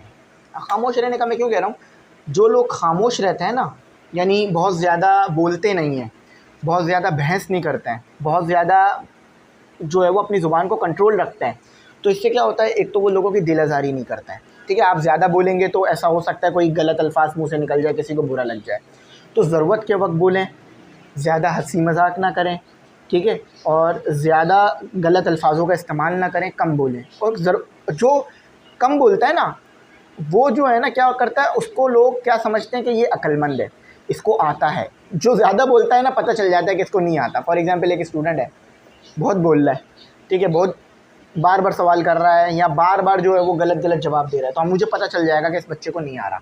अब जो बच्चा चुप बैठा हुआ है लेकिन सुन रहा है ध्यान से, और कम सवाल कर रहा है, समझदारी से सवाल कर रहा है, डिस्टर्ब नहीं कर रहा, तो मैं समझ जाऊँगा कि इस बच्चे को आता है। तो कम बोला करें, मैं खुद भी यही करता हूँ इंशाल्लाह, और अगर नहीं है आदत तो मैं इसमें डेवलप करूँगा। सही है, करके देंगे, आपको खुद फ़ायदा महसूस होगा। अच्छा तो क्या करना है, सबसे पहले तो इसे थोड़ा कर लो कि 3x² प्लस 5x प्लस 2। देखो पावर ऊपर लाओगे तो नेगेटिव हो जानी है, नेगेटिव 1/2 चल जाएगा, कोई मसला नहीं है, 6x प्लस 5। अब हमने चेक कर लिया डेरिवेटिव बाहर मौजूद है, तो इस क्या होगा, अब इस पर कंडीशन लगने के मुताबिक 3x² plus 5x plus 2 -1/2 plus 1 divided by -1/2 plus 1। और प्लस सी भी आ जाएगा क्योंकि डेरिवेटिव इंटीग्रेट हो चुका है। देखो तो ये हो गया 3x² प्लस 5x प्लस 2। देखो ये कितना हो गया 1/2, ये कितना हो गया 1/2। ठीक है, देखो ये 2 हो जाएगा, समझ लो 2 यहाँ भी आ गया। नहीं ऐसे नहीं, ऐसे नहीं, 2 इसके साथ मल्टीप्लाई भी हो गया और डिवाइड भी हो गया, तो 2 - 1 प्लस 1 हो जाएगा और नीचे 2 आ जाएगा। तो रेसिप्रोकल कर दूंगा तो 2 3x² प्लस 5x प्लस 2 और 1/2 प्लस सी। ये हमारा फाइनल आंसर है। इन्होंने स्क्वायर रूट को ऐसे लिख दिया, रेडिकल बना दिया, 3x² plus 5x plus 2 plus सी। This is our final answer. ठीक है, ज़्यादा तो मुश्किल नहीं था ना, बस समझ में आने वाली बात थी। पीछे तो मैच भी कर लीजिएगा तो सेम आ रहा है। अच्छा, अब एक छोटा सा ट्रिकी क्वेश्चन, मगर सिर्फ ट्रिकी कहने के लिए है, नहीं ट्रिकी, क्योंकि आप अब समझ चुके हो कॉन्सेप्ट को, चीज़ों को, तो अब आप इजीली कर लोगे। चलो, और जब भी कोई मुश्किल आए ना तो खामोशी इख्तियार करें। क्या होता है उससे, फिर खामोश रहने से, सब्र करने से मुश्किल जो है वो आसान हो जाती है और आपको बहुत कुछ सीखने के लिए मिल जाता है। तो जो मैं आपको बातें बता रहा हूँ उसके बारे में सोचिएगा ज़रूर और अमल भी करिएगा भाई, क्योंकि एक काबिल इंसान ना सिर्फ पढ़ा लिखा नहीं होता बल्कि वो समझदार भी होता है। ठीक है, पढ़े लिखे होने का मतलब ये नहीं है कि आप काबिल हैं, आप समझदार भी हैं। पढ़े लिखे होने का मतलब जब सही होगा, जब आप पढ़े लिखे होने के साथ साथ लोगों की इज़्ज़त भी करना जानते हों, समझदार भी हों। अच्छा चलो वो बातें तो हो गई, अब इसको देखते हैं। देखो डेरिवेटिव तो बाहर मौजूद है, टेंशन वाली बात है नहीं। क्या कंडीशन थी कि अगर इंटीग्रेशन मौजूद है, इंटीग्रेशन लेनी है आपने, आपके पास फंक्शन है, उस पर n है, ये जो n -9 है। देखो -9 हो सकता है, जस्ट -1 से हमारी लड़ाई है और किसी नंबर से हमारी कोई लड़ाई नहीं है। सही, तो अगर वो डेरिवेटिव बाहर मौजूद है उसका, जो कि बाहर मौजूद है, देखो इसका डेरिवेटिव क्या होगा 2x प्लस 4 0, तो बाहर मौजूद है डेरिवेटिव, और dx, तो ये बराबर होगा आपके पास function n+1 divided by n+1।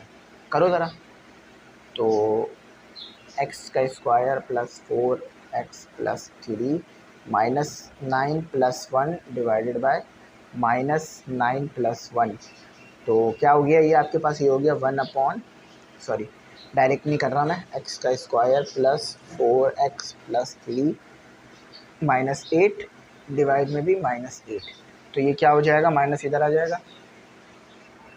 ठीक है, माइनस का साइन इधर आ जाएगा और सी भी लगा लो। ठीक है, और पावर मैंने कहा था ना नेगेटिव में रखना पसंद नहीं करते हम लोग, तो x² प्लस 4x प्लस 3 और 8, और एक ऐड आपका ये वाला भी है। सही,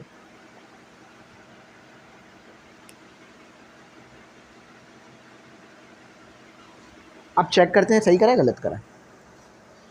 तो ठीक किया वैसे तो, माइनस, हाँ सही है, -1/8 x² प्लस 4x प्लस 3 पे होल पे पावर 8 प्लस सी। इसी बात पे हो गया हमारा काम ठीक। अब हम करेंगे अपना अगला काम। अगला आसान है, मुश्किल नहीं है, वीडियो रोके बगैर कर देता हूँ। ठीक है, आसान है ना। देखें, सबसे पहले ना इंटीग्रेट करने से पहले सिंप्लीफाई भी करा करें। अब अभी जो आपको क्वेश्चन दिए हुए थे वो मज़ीद सिंप्लीफाई नहीं हो रहे थे। अगर इनमें से कोई क्वेश्चन सिंप्लीफाई हो रहा होता, जैसे माइनस प्लस हो रहे होते आपस में, तो पहले मैं माइनस प्लस करता फिर इंटीग्रेट करता। अब ये क्यों कह रहा हूँ मैं भी, आपको बात समझ आ जाएगी। अब आपके दिमाग में यहाँ क्या आ रहा है, इसको देखते हैं, डायरेक्ट इंटीग्रेट करने का, तो क्या करोगे, प्रोडक्ट का फार्मूला तो कोई पढ़ाया नहीं मैंने इंटीग्रेट का। लेकिन ज़्यादा बेहतर ये नहीं है कि इंटीग्रेट करने से पहले इसको मैं सिंप्लीफाई कर दूँ। मैं कहना क्या चाह रहा हूँ, ज़रा ये समझो, मेरी बात समझो। देखो मुझे इंटीग्रेट करना है, मेरे पास ऐसे है 2x² प्लस 1x² dx। मैं क्या करूँगा, पहले इंटीग्रेट करूँगा या सिंप्लीफाई करूँगा? पहले मैं सिंप्लीफाई करूँगा। इंटीग्रेशन तो बाद में पढ़ी है आपने, पहले तो सिंप्लीफिकेशन पढ़ी है। तो ये क्या हो जाएगा 3x², अब मैं इस पर इंटीग्रेट करूँगा। तो आप पहले यहाँ करो सिंप्लीफाई, उसके बाद कर लेना इंटीग्रेट। पहला तो काम आसान हो गया। तो सिंप्लीफाई करोगे तो क्या हो जाएगा, एक्स का square minus 3x minus 2x minus minus plus 6। फिर देखना खुद ही सॉल्व हो जाएगा। अच्छा, एक्स का स्क्वायर माइनस 5x प्लस 6 और x माइनस 4। अब इसको मज़ीद कर लो, तो x का cube minus 4x square minus 5x square, देखो x का cube minus 4x square minus 5x square minus minus plus 20x। ठीक है, ठीक है। तो मज़ीद कुछ फर्दर सिंप्लीफाई कर देते हैं।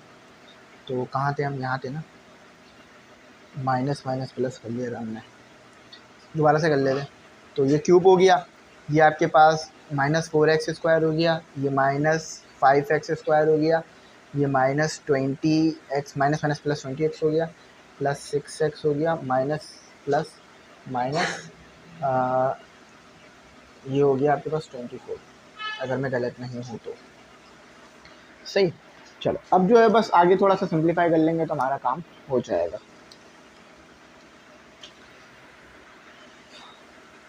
ये तो एच डी आ जाएगा, ये आपके पास हो गया 9x स्क्वायर और ये आपके पास हो गया, देखो थोड़ा आसान हो गया ना, 26x और ये माइनस 24।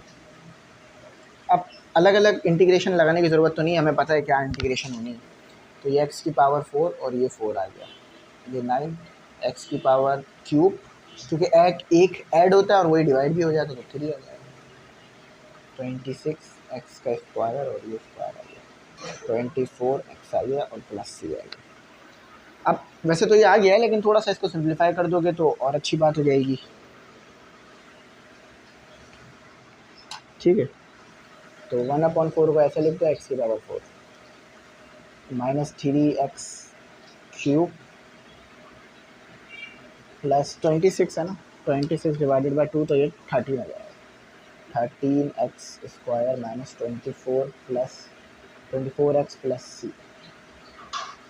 ये आंसर है। अब इसको आपने मैच करना है, 1/4 x की पावर 4 माइनस 3x की power cube plus 13x square plus 24x plus c। चलो आज के लिए यहीं तक रखते हैं, लेकिन आप लोगों को तो वीडियो पूरी ही मिल जाएगी। अब इसका अगला क्वेश्चन करते हैं। तो स्टूडेंट अब आपके सामने आपका जो है वो क्वेश्चन नंबर 2 का पार्ट 3 मौजूद है, सॉरी पार्ट 6 मौजूद है। अच्छा, अब देखो इसमें आपको क्या लग रहा है, आप कैसे करोगे? सिंपल, सबसे सिंपल तरीका फॉलो करो इंटीग्रेट करने का। देखो डायरेक्ट तो मैं ऐसे नहीं कर सकता ना इंटीग्रेट, क्योंकि पावर स्क्वायर है मेरे पास, क्योंकि अगर पावर स्क्वायर नहीं होती तो मैं इसको इंटीग्रेट कर देता, इसको कर देता, मगर पावर स्क्वायर है। तो अगर आप होल स्क्वायर का फॉर्मूला खोल लो, उसके बाद इंटीग्रेट कर लो तो ये बड़ा आसान हो जाएगा। है कि आपके पास a माइनस बी का होल स्क्वायर, जो कि आपके पास होता है a स्क्वायर minus 2ab plus b square. देखो a पहचान लो, a क्या है 2x का स्क्वायर और b क्या है आपके पास जस्ट 3। ठीक है, तो अब आपके पास क्या बनेगा, और इंटीग्रेशन के साइन को चलाते रहना। तो ये हो गया आपके पास 2x का स्क्वायर माइनस 2 और 2x का स्क्वायर और 3 और प्लस 3 का स्क्वायर और dx। ठीक है, सही है, ये मैंने होल स्क्वायर का फॉर्मूला खोल दिया। तो अब ये आपके पास क्या बन जाएगा, ये बन जाएगा 4x की पावर 4 माइनस, देखो 2 multiply by 2 4, 4 multiply by 3 12, 12x का स्क्वायर प्लस 9 और dx। अब देखो अलग अलग अप्लाई करने की ज़रूरत नहीं है इंटीग्रेशन, हमें पता है इसको भी इंटीग्रेट करना है, इसको भी, इसको भी। इसको इंटीग्रेट करोगे तो क्या होगा, इसमें एक ऐड हो जाएगा तो ये 5 हो जाएगा और ये ऐसे आ जाएगा। डायरेक्ट कर दिया, चाहो तो 1 प्लस कर दो, नीचे भी लिख दो तो भी सेम चीज़ आनी है। ये 9 आ गया, ये 3 आ गया और 3 नीचे भी आ जाएगा। अच्छा देखो यहाँ x की पावर 0 है ना, जब भी 1 आ रहा है तो 1 ऐड कर दोगे x की पावर में तो ये x दोबारा नज़र आ जाएगा। ठीक है, सी। देखो ये तो नहीं हो सकता सॉल्व, ये तो एज इट इज़ आ गया, ये 1 पर आता है, ये 4 पर आता है, तो 4x cube plus 9x plus सी। अब कुछ कॉमन तो निकल नहीं रहा तो इसे आंसर लिख दो। अच्छा, अब इसे मैच कर लेते हैं कि क्या हमने काम ठीक किया है या गलत किया है, उसके बाद फिर आगे चलेंगे। तो पार्ट हमारा 6 है। 4/5 सही है, x की पावर 5 माइनस 4x की power 3 plus 9x plus c। तो अल्हम्दुलिल्लाह हम बिल्कुल ठीक काम करके गए, हमने कोई गलत काम नहीं किया। सही है। अब हम करते हैं अपना क्वेश्चन नंबर 7। ठीक है, वो भी आसान है।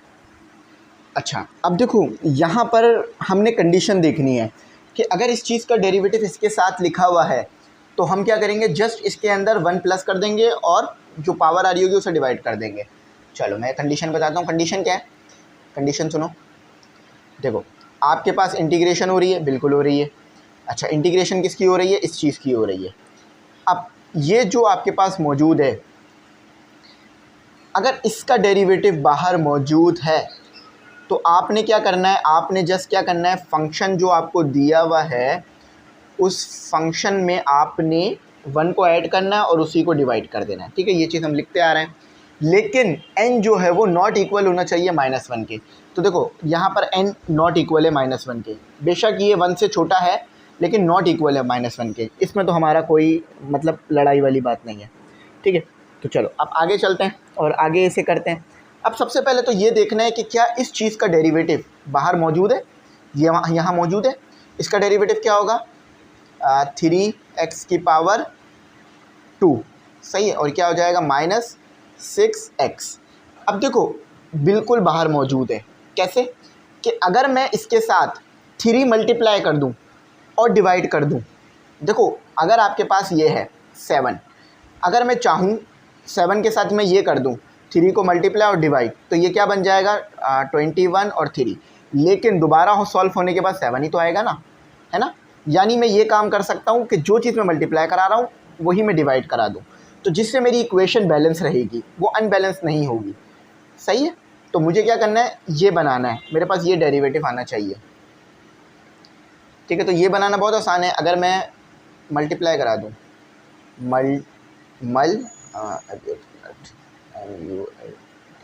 मल्टीप्लाई एंड डिवाइड क्या करना है, मैंने करना है 3। ये मल्टीप्लाई भी होना चाहिए, डिवाइड भी होना चाहिए। मल्टीप्लाई यहाँ होगा, डिवाइड बाहर हो जाएगा। ठीक है, डिवाइड होकर ऐसे आ गया x³ माइनस 3x का स्क्वायर प्लस 9 7/2 और 3 मल्टीप्लाई होगा तो 3x का स्क्वायर माइनस 6x और dx। देखो अब जो इसका डेरिवेटिव है वो यहाँ मौजूद है। आप क्या करोगे, जस्ट इसके ऊपर, और ये 1/3 आप ज़रूर लिखोगे क्योंकि आपने ये मल्टीप्लाई और डिवाइड किया। इसके साथ 1 प्लस कर दोगे और उसी को पावर में भी लिख दोगे। 7/2 प्लस 1 इन डिनोमिनेटर 7/2 प्लस 1। सही है भाइयों। अच्छा, अब थोड़ा सा सिंप्लीफाई कर लेते हैं। 1/3 ये कितना हो जाएगा, ये 2 इसके साथ आ जाएगा तो ये 9 हो जाएगा हमारे पास। ठीक है, तो 9 हो जाएगा। उसके फिर आगे हम इसको सॉल्व करते हैं। ठीक है, तो मैं ये यहाँ लिख देता हूँ आपके पास 7/2 प्लस 1, तो ये हो गया 9/2। तो ये हो गया x का स्क्वायर माइनस क्यूब बदल गया, x का क्यूब माइनस 3x का स्क्वायर प्लस 9। एक मिनट, साफ सुथरा काम। तो ये हो गया 9/2 डी एक्स नहीं आएगा क्योंकि इंटीग्रेट हो चुका है ना, तो डी एक्स खत्म हो जाएगा। और यहाँ आ गया आपके पास 9/2। अब देखो ये रेसिप्रोकल हो जाएगा, रेसिप्रोकल होकर ये 1/3 के साथ आ जाएगा। तो 2 पर आ गया, 9 नीचे आ गया।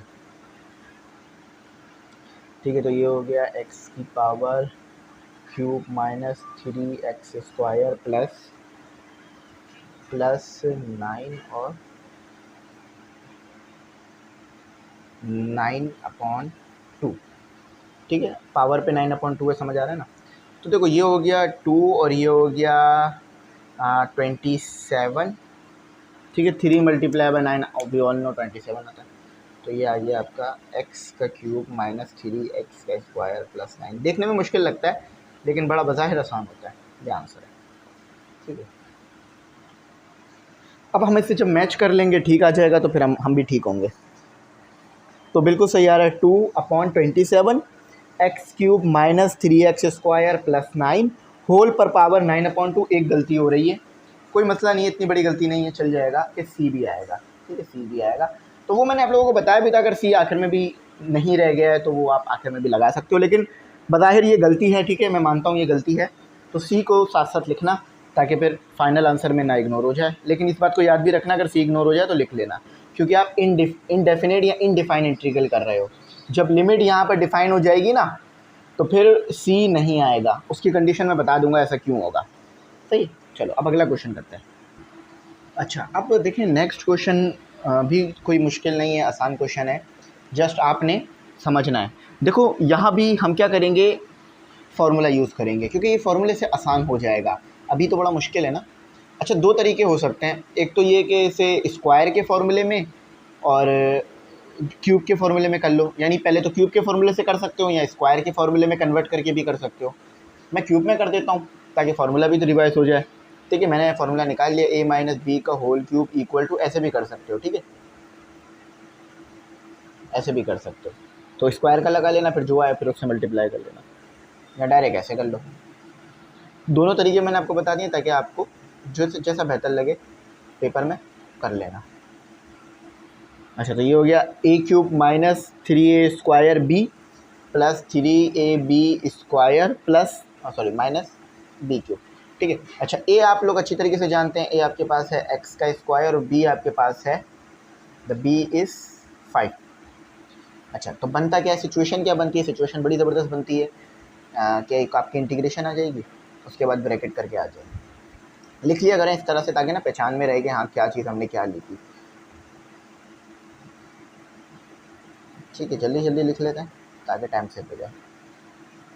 अच्छा देखो, बस मैं कुछ नहीं कर रहा, जस्ट ए और बी के अंदर वैल्यूज़ को सब्स्टिट्यूट कर रहा हूँ। ठीक है, तो वैल्यू पुट करने के बाद कुछ ये शक्ल निकल कर आ रही है, ए क्यूब 3a का स्क्वायर बी प्लस यहाँ पर बी का स्क्वायर आएगा, उसके बाद यहाँ पे क्यूब आएगा। सही है, जो थोड़ा बहुत मिस्टेक आ रही है वो ठीक कर दी। तो यहाँ क्या हो गया, x की पावर 6 और यहाँ हो गया आपके पास 15, x की पावर 4, यहाँ पर हो जाएगा 25 और फिर मल्टीप्लाई बाई 3, क्यों, क्योंकि देखो 5 का स्क्वायर है, तो 5 मल्टीप्लाई बाई 5 मल्टीप्लाई बाई 3, तो ये आएगा 75 x की पावर स्क्वायर माइनस ले लेते हैं तो 125 हो गया। ठीक है, आप डी एच कर लीजिए। अच्छा, अब देखें इंटीग्रेट कर देते हैं हम, x की पावर 7 डिवाइड में 7 आ गया, x की पावर 5 डिवाइड में 5 आ गया, x की पावर 3 डिवाइड में 3 आ गया, x आ जाएगा और प्लस c आ जाएगा। देखो 1/7 x की पावर 7 माइनस ये 1 पर आता है, ये 3 पे, तो 3x की पावर 5 और ये 25 हो जाएगा डिवाइड होके 75 डिवाइडेड बाय 3, तो 25 x की पावर 3 माइनस 125x और plus c, this is our final answer. कोई गलत बात, कोई ऐसी बात जो समझ ना आई हो, जो बुरी लगी हो आप लोगों को, नहीं ना? ठीक है, तो चलो देख लेते हैं आंसर क्या आ गया हमारा। 1/7 x की पावर 7 माइनस 3x की पावर 5 प्लस 25 x की power cube minus 125x plus 5c। तो बिल्कुल ठीक गए हम लोग, बिल्कुल ठीक हमने काम किया है। नेक्स्ट क्वेश्चन करते हैं। So student, we have another question, interesting question. So what will we do, देखें शायद आपको थोड़ा मुश्किल लग रहा हो, लेकिन अगर आप गौर करें तो ये वही वाली कंडीशन अप्लाई हो रही है जो इससे पहले हमने पढ़ी कि अगर फंक्शन का डेरिवेटिव बाहर मौजूद है तो पावर में 1 ऐड कर दो और पावर को डिवाइड कर दो। मतलब कि अगर इंटीग्रेशन हो रही है, आपके पास फंक्शन है कोई, ठीक है, ये कर्ली ब्रैकेट ले लिया, आपके पास फंक्शन है कोई, उसकी पावर n है और अगर उसका डेरिवेटिव बाहर मौजूद है तो वो dx होगा। अगर उसका डेरिवेटिव मौजूद है तो फिर आप फंक्शन के साथ क्या ट्रीटमेंट करोगे कि फंक्शन में n+1 कर n+1 को डिवाइड ले लोगे। ये काम आप करोगे। देखो भाई और बहनों, और ये अभी याद रख लेना कि भाई c भी आएगा, नॉट इक्वल टू 1 होना चाहिए। अच्छा देखो, अब ये ना बन नहीं रहा, कॉस का डेरिवेटिव कॉस तो नहीं होता, लेकिन ये असल में ना थोड़ा सा ट्रिक किया हुआ है, कोई इतना मुश्किल नहीं है। देखो साइन एक्स को पहले लिख लो, क्योंकि देखो अंदर वाली चीज़ की जगह तो चेंज कर सकते हो ना, कॉस एक्स। अब देखो, अब दोबारा डेरिवेटिव चेक करो, अब आपको नज़र आ गया होगा, ठीक है, अब मुश्किल नहीं हुई होगी इंशाल्लाह। तो cos x minus sine x, देखो साइन का डेरिवेटिव कॉस, कॉस का डेरिवेटिव माइनस साइन, यानी बाहर तो डेरिवेटिव मौजूद है। इसका मतलब क्या हुआ कि sign x plus cos x 3/2 plus 1 divided by 3/2 plus 1।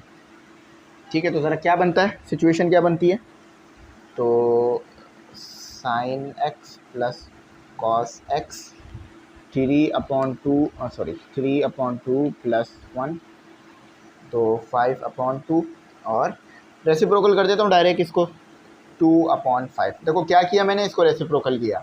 Basically तो यहाँ 5/2 आना चाहिए था ना, रेसिप्रोकल होकर इस तरह आ जाएगा 2/5। मैच कर लेते हैं कि गलत किया या ठीक किया। तो 2/5 सही किया हमने, गलत नहीं किया। बस एक गलती है कि सी नहीं है, और उन्होंने पता क्या किया हुआ, उन्होंने ना आपको ऐसे दिया हुआ कॉस एक्स पहले लिख दिया और साइन एक्स पास में लिख दिया। अब इस पर तो हमारी कोई लड़ाई है नहीं ऐसी, ठीक है। चलो अब अगला क्वेश्चन करते हैं, वो थोड़ा सा आसान है इसके मुकाबले में, क्योंकि उसका डेरिवेटिव भी आपको आता है। चलें अब इसको सॉल्व करते हैं। कंडीशन लिखने की ज़रूरत है, बिल्कुल ज़रूरत है, क्योंकि बार बार लिखूंगा तो आपको बार बार वो क्लिक होगा और आपको ये चीज़ याद ही हो जाएगी कि सर ने बार बार ये लिख रहे थे, ठीक है। तो इसे करली ब्रैकेट मान लेते हैं और इसे एन। अब आपको क्या है कि भाई इसका डेरिवेटिव बाहर होना चाहिए। अगर ऐसा है तो आपके पास जो है वो n के साथ +1 हो जाएगा और n+1 डिवाइड हो जाएगा। अगर कुछ लिखना मिस हो जाएगा तो उसे आप इंक्लूड कर लिया करो, जैसे ये डिवाइड मिस हो गया या कुछ भी, आपको पता है कि क्या कंडीशन है, क्योंकि मैंने रटा हुआ तो नहीं है ना, मतलब मुझे याद है, लेकिन ये तो नहीं है ना कि मैं बार बार लिख रहा हूँ तो गलती नहीं हो जाती। देखो डेरिवेटिव मौजूद है, tan का डेरिवेटिव sec x स्क्वायर है, साइन का डेरिवेटिव माइनस कॉस नहीं होता, तो ये शायद हमने उतारा गलत है। हाँ हमने उतारा गलत है, ये माइनस नहीं है प्लस है। अब सही है, साइन का डेरिवेटिव कॉस होता है, ये प्लस है, यानी डेरिवेटिव तो बाहर मौजूद है। अगर ये माइनस होता, देखो बुक में ये प्लस ही है, वहाँ गलती से मैंने माइनस लिखा हुआ था। अगर ये माइनस होता तो फिर तो नहीं हो सकता था, लेकिन ये प्लस है, डेरिवेटिव बाहर मौजूद है। इसका मतलब है कि हम क्या करेंगे इसके साथ, tan x plus sine x 1/2 और सॉरी 1+1, देखो ऑलरेडी 1 है, आपने 1 लिया है और प्लस सी, अब देखो मुझसे गलती नहीं हुई 2, तो 1/2 tan x plus sine x और 2 + c, this is our final answer. आज के लिए यहीं तक रखते हैं, क्योंकि काफ़ी लंबी हो गई है एक्सरसाइज। आई होप 1-1.5 घंटे से ज़्यादा तो हो गया होगा इसको हमें करते हुए, लेकिन फिर भी ज़्यादा मैं इसे नहीं कर रहा। अगली वीडियो में ना, क्योंकि 2 पार्ट तो मुझे इसके कराने ही पड़ेंगे ना, चाहे एक पार्ट 1 घंटे का हो, चाहे दूसरा पार्ट 2 घंटे का, तो मैं इसको 2 पार्ट्स में करा दूंगा, क्योंकि ये काफ़ी बड़ा एक्सरसाइज है, काफ़ी क्वेश्चंस हैं। इसके बाद जो क्वेश्चंस हैं वो भी आपको लग रहे होंगे कम है, लेकिन उसमें भी बहुत क्वेश्चंस हैं। तो ये एक्सरसाइज काफ़ी टाइम लेगी, ये चैप्टर काफ़ी टाइम लेगा, क्योंकि ये मेरी ज़िंदगी का सबसे इंपॉर्टेंट चैप्टर है, जो मैंने शुरू में भी बताया होगा आपको। तो इसको मैंने बड़ा अच्छी तरीके से कराना है आपको, ठीक है। मेरे लिए इंपॉर्टेंट इसलिए क्योंकि मुझे आपको अच्छा पढ़ाना है। तो आज के लिए यहीं तक रखते हैं, प्रैक्टिस ज़रूर कर लेना। थैंक्स फॉर वॉचिंग, अल्लाह हाफ़िज़। कीमती दुआओं में ज़रूर याद रखना।